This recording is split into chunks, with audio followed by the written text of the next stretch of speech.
Buenas, bienvenidos al resumen de AEW Blues and Guts 2021, una velada que iniciará con Don Callis presentándose con Akazawa para anunciar que lucharía solo esta noche, y es que Kenny Omega no había venido, y cuando Eddie Kingston y Jon Moxley aparecieron serían emboscados por Omega, y tras ese ataque iniciaría este combate que tendría un dominio breve del campeón mundial, quien luego lo perdería aunque entrarían en un intercambio donde con algunos juegos sucios, junto a Nakazawa tendrían un poco más de tiempo el control de un combate que se les iría escapando y que a medida que se avanzaba más se crecía Kingston y Moxley, llegando a sobrepasar a un Omega que tras recibir un rato él y Nakazawa, se hartaría y se iría quedando solo Nakazawa así y a la merced de un Jon Moxley y Eddie Kingston, quienes en conjunto lo rematarían y se llevarían la victoria. Pero de inmediato en la rampa de la entrada aparecerían los Young Bucks y mientras los ganadores de la lucha los empezaron a mirar, se dieron vuelta y los Good Brothers los atacaron por la espalda, y aunque Moxley y Kingston se defendieron inclusive cuando los Young Bucks saltaron de la rampa al cuadrilátero y se unieran a la situación, pero al final los terminaron sometiendo entre los cuatro. Cuando ya estaban totalmente liquidados, regresó Kenny Omega, quien recibiría la ayuda de los Good Brothers y de los hermanos Jackson para levantar en sus hombros a Eddie Kingston y aplicarle así el One Winged Angel. A continuación se repasaría la cartelera de la noche y de paso se anunció el primer combate para Double or Nothing, el cual sería Hikaru Shida vs Britt Baker por el campeonato femenino de AEW. Posteriormente vendría la segunda lucha de la noche, sería Quitty Marshall vs Cody, un combate muy interesante que iría de una con Cody al ataque intentando destruir a un Marshall, que se defendería y se le pondría cara a cara, aunque en un momento Arn Anderson se acercaría al cuadrilátero y atacaría a Quitty Marshall como venganza, y tendrían aquí que intervenir varios árbitros para separarlo y llevárselo del cuadrilátero, dejando así trascido que el combate se desarrolle limpiamente entre Cody y Quitty, un combate con un buen trabajo de los dos, con un Quitty demostrando que está para algo importante si se le da el lugar, y bueno, de Cody no hay que decir nada que no se conozca en ese apartado de la lucha, que estuvo bien y permitió que Marshall se luciera, y aunque este tuvo el dominio durante un buen tramo, en donde inclusive aplicó el remate de Cody al cual este resistió, solo para que en los minutos posteriores diera vuelta al encuentro y le tirara con lo que sea para vencerlo, algo que no lograría hacer por la vía del conteo, por lo que tendría que buscarlo con la figura 4, en donde tras presionar y tras presionar lograría que Marshall se rindiera, y así tras conseguir la victoria pediría un micrófono, pero de repente apareció Antonio Ogogo que le mandó un derechazo al hígado y lo noqueó, y mientras Cody quedó tendido en el centro del cuadrilátero, Ogogo lo cubrió con la bandera de Gran Bretaña. Después llegaría un gran segmento de los cuales deberían darse un poco más con este estilo o ambiente, y sería una entrevista a Ethan Page y a Scorpio Sky en las gradas, en donde este último insultó a Sting y luego Page le dijo a Darby que ahora que él no estaba, le quitarían su título, y en eso Darby apareció para atacarlo, generándose un pleito que lo tendría a él al frente, aunque Scorpio se defendería, pero no serviría de nada, y cuando Darby regresaría a la carga contra Ethan Page, Scorpio lograría golpearlo con un tacho de basura en la cabeza, lo cual lo noqueó, y entonces empezaron a golpearlo, pasando Page la cara de Darby por la de su zapatilla con tachas, y teniéndolo ya destruido lo lanzarían por las escaleras de afuera que se utilizan para acceder a las gradas, y tras una caída fuerte Darby quedaría tendido a mitad de la escalera, en donde un médico llegaría para chequearlo durante varios largos minutos. Luego vino la victoria de Britt Baker sobre Julia Hart en un combate que fue un relleno total, y no está mal del todo su porqué, pero el encuentro simplemente fue la nada misma, con un par de golpes de secos y sin intercambios. Tras eso llegó la Fatal 4 de equipos con Sokal Uncensored vs Jurassic Express vs Varsity Blondes vs The Climate, un encuentro que inició con un caos pasajero y que luego, cuando todo se calmó, se empezó a alargar una lucha interesante donde había ritmo y la combinación que se formaba era agradable, dándose en líneas generales un trabajo bueno y que fue repartido para todos lados, con los Jurassic Express luciéndose de manera notoria, con los Varsity Blondes pareciendo realmente que serían los ganadores en más de una oportunidad, y con The Climate y Sokal Uncensored cumpliendo muy bien con sus roles. Y en definitiva, el remate final de Daniels y Kazarian sobre Brian Pillman se vio muy bien y terminarían así llevándose la victoria en un relleno agradable, pero que honestamente esta lucha terminó siendo sin sentido para mí, ya que Sokal Uncensored eran los retadores oficiales hace semanas, si no es que mucho más de un mes, y el formar esta lucha para dejar en claro algo que ya sabíamos le quitó todo el sentido, pero bueno, eso no opaca el buen trabajo que se hizo, aunque sí le da otro tono al encuentro, que seguramente ha sido la última victoria de Frankie Kazarian y Christopher Daniels como equipo, ya que la semana que viene se enfrentarán a los Young Bucks en lo que seguramente sea la última lucha juntos. A continuación vendría una promo de Yuji Nagata vs Jon Moxley, en donde este culminaría el video diciendo que la semana que viene simplemente se hará historia. Posteriormente, mientras se ultimaban los detalles de la jaula de Blood and Guts, aparecería para una entrevista el campeón mundial de AEW Kenny Omega, quien sería escoltado por el falso campeón mundial de Impact Wrestling y falso mega campeón de la AAA, Michael Nakazawa, quien estaría portando los dos cinturones, y en esta escena Tony Schiavone anunció que el puesto 1 y puesto 2, Orange Cassidy y Pac, se estarán enfrentando la semana que viene para definir al rival de Kenny Omega en Double or Nothing, y entonces el campeón habló de que le parecería interesante volver a enfrentarse a Pac, y luego apareció Orange Cassidy, a quien Omega reconoció por ser más un icono popular que un luchador, y básicamente en su cara se burló de él, menospreciándolo y hasta quitándole sus lentes para dárselos a Nakazawa, marchándose tras eso sin que Cassidy respondiera a ninguna provocación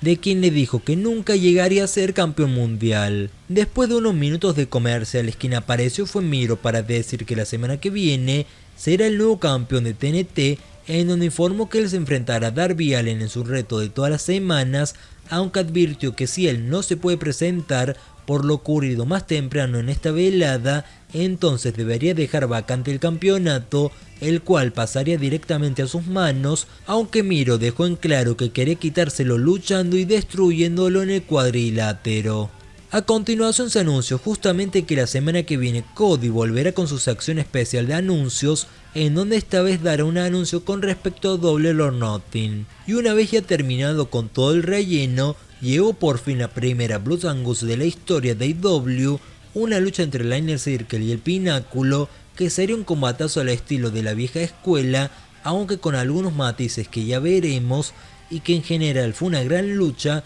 pero con un estilo marcado que puede gustar o no, que tuvo lamentablemente un pésimo manejo de cámaras y que contó con un final muy polémico de verdad. Y bueno, la lucha iniciaría con 5 minutos libres entre Dax Harwood y Sammy Guevara, y la misma iniciaría con un intercambio fluido y más cercano a un estilo moderno, con golpes y movidas rápidas, donde Sammy realmente se luciría, y eso llevaría que cuando culminaron esos 5 minutos, empezaran los ingresos cada 2 minutos, y ahí el primero en ingresar sería un Shawn Spears que sentí que no lo hizo firme, pero lo usó enderezo para castigar a Sammy, y aunque estaba en superioridad, de la misma no se notó totalmente, porque Harwood había tenido un corte profundo, y aunque participaba como podía, por un largo rato pareció más como un fantasma que entraba y salía de las situaciones por unos cuantos minutos, en donde a su vez ingresaría Santana e igualaría en un 2-2, donde por suerte todos estarían participando, pero en un momento Sammy Guevara intentaría replicar una movida saltando sobre las dos cuerdas superiores del centro de los dos cuadriláteros, pero tendría un tremendo botch que se vio feísimo y que por suerte no pasó a mayores, pero que sí hizo cierto estrago en la lucha que se sintió rara tras eso, y en donde se sumaría Wheeler, pero la lucha ya aquí perdería ritmo y empezaría a enfocarse a otra dirección, hacia el viejo estilo de las War Games, con un enfrentamiento más rudo físicamente, lo cual estaba empezándose a notar, así como las caras ensangrentadas de un duelo fuerte pero que iría poniéndose lento, y mientras se iban sumando a Ortiz, Warlow y posteriormente Jake Hager, los minutos irían pasando y ese choque directo que hubo entre los dos gigantes fue brutal, pero sería lo que más destacaría durante este tramo, donde ya los estragos eran claros y cada equipo estaba muy magullado, y en esas condiciones MJF ingresaría para alardear brevemente, hasta que junto a sus compañeros del Pináculo irían destruyendo a la Inner Circle y se darían tiempo para levantar la lona del cuadrilátero, pero en eso la Inner Circle se reagruparía para el ingreso de Chris Jericho y así darse el cara a cara entre las dos facciones, una en cada cuadrilátero, dándose así el inicio oficialmente al encuentro, donde el ganador solo podría ser definido por rendición o sometimiento, y justo en ese segundo donde las dos facciones se fueron a la guerra, la cámara cortó la escena y volvió directo con todos dándose golpes, perdiéndose la epicidad del momento, en donde todos se fueron encima y empezaron a darse por todas partes, repartiéndose los momentos para un lado y para el otro, en donde debo decir que creo que vi la transmisión proveniente de Fight TV, con lo que los problemas con las pausas no los tuve, pero sí durante un tramo intenso de acción algo más frenética que pasajes anteriores, se terminó viendo muy notoriamente cómo la lucha se vino abajo por la pausa para que todos tomaran aire, algo que creo que se alargó un poco de más, y cuando parecieron volver al aire en TNT todos se reactivaron, aunque ya de manera rara, porque si bien estarían las dos facciones, en un momento la Inner Circle copó la parada literalmente, dando vuelta a la situación, y ya la escena empezaba a cernirse solo de un lado, y cuando empezaron a desplazarse de nuevo,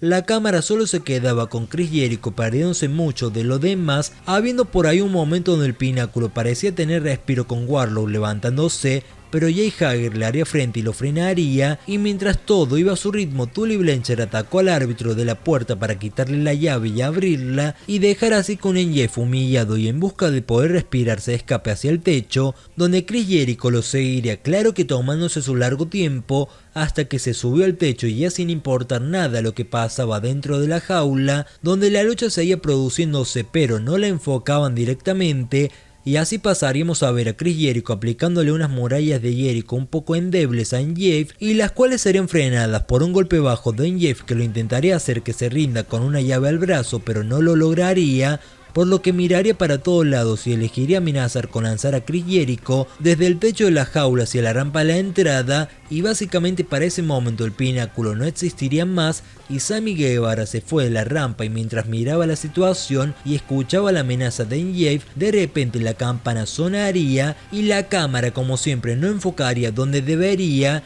que era Sammy Guevara, aunque si mal no me equivoco en el momento en el que dijo que se rendía, creo que se llegó a escuchar, por lo que MJF consiguió la victoria como debía ser, y atrás eso amagaría y terminaría lanzando a un Chris Jericho sobre una especie de colchón disfrazado con una especie de cartón camuflado, terminando así este especial con MJF victorioso dándole las gracias desde las alturas a Jericho, quien para rematar este final la cámara lo pondría en primer plano guiñando el ojo para ver si ya habían terminado o no. Y bueno, en resumen, creo que el trabajo a la vieja escuela y el combate en sí estuvo muy bien hecho, pero tuvo sus matices, principalmente en el que la lucha pareció demasiado larga y a su vez lenta por el estilo, lo cual no está mal, pero sí fue algo que sentí molesto, más que todo por el trabajo del encargado de cámaras o del tipo del control, que se hizo un festín para enfocar mal muchos momentos, lo cual no daña o mancha la lucha por ese lado,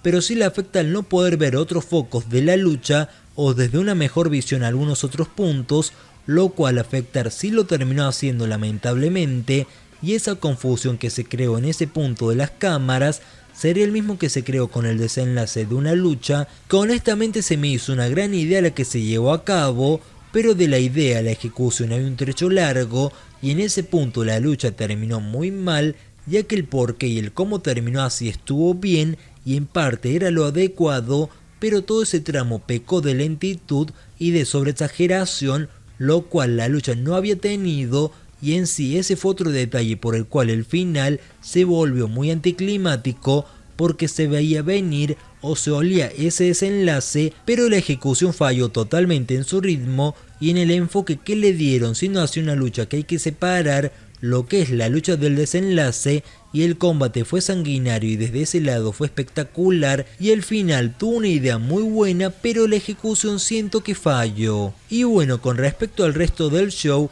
las primeras dos luchas estuvieron muy bien, sumado el segmento de Darby, aunque la lucha femenina la sentí muy al vicio, y la de las parejas fue un claro ejemplo de cómo AEW debe mirar los detalles y volver a mirarlos, porque no hacía falta, aunque fue una buena lucha, pero si ya tienen un reglamento, o lo usan en todo, o lo sacan de una vez, o dejan en claro que no lo respetan como tal. Y bueno, Blood and Guts fue una inolvidable velada de la que AEW tiene varias cosas para aprender y llevar al siguiente nivel la próxima vez, aunque eso no quita que con algunos matices, esta noche será totalmente para el recuerdo. Y bueno, mostrar saber qué les pareció a ustedes la Blood and Guts 2021.